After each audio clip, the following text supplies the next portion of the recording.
Okay, so after I follow this recipe, which for my sweet potato souffle, I will, after I put everything in my KitchenAid, I may add another 1/4 teaspoon of salt. I first taste it and see if I like the taste of it. And once I do that, I separate the eggs. Here it says to put all the eggs. I separate the white from the yellow. And then once I do that, what happens is I put all the yellow in here and the flour and everything. I'll put it in my mixer, and this is what comes out. Then I take the white and I put it in the kitchen, my KitchenAid, and I do the following. Hold on. So I do a meringue, as you can see, with all the nice white of the eggs, or clear of the eggs. So what I do now is I just place it, and you kind of have to fold it. That's what it's called. I'm just saying, you know, don't mix it like if you were mixing a cup of coffee. So here, and we keep mixing it and go from the bottom up, okay? Because I know that sometimes we leave the bottom. And make sure that there's these little puffs of cloud in between your souffle. I keep doing this process, making sure that I incorporate all of it. Here we go.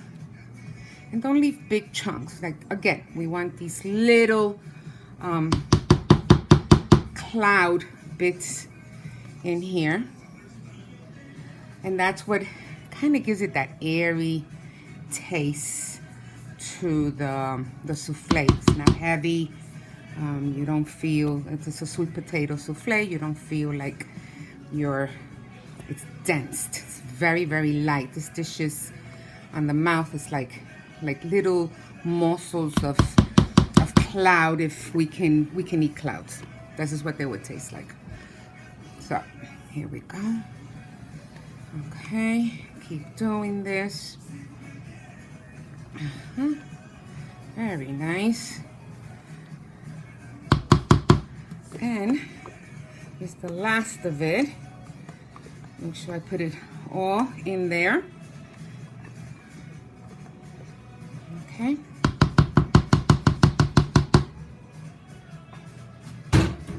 It's a bit of work, but I find that my family loves it, and they really look forward to this one specific dish. And it's a different way of doing yams.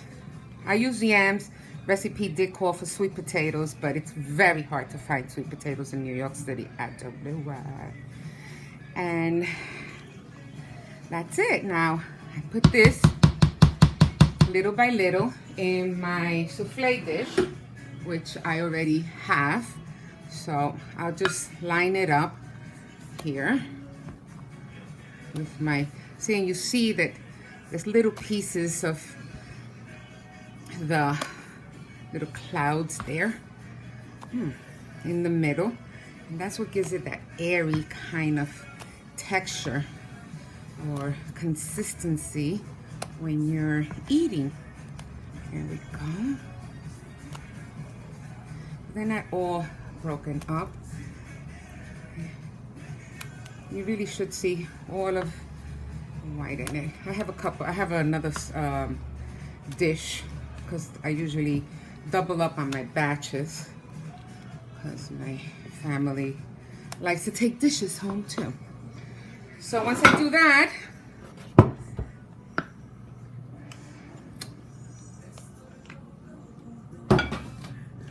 so we'll have our dish here. I take the chestnuts and the brown sugar and the cinnamon, and I put it on the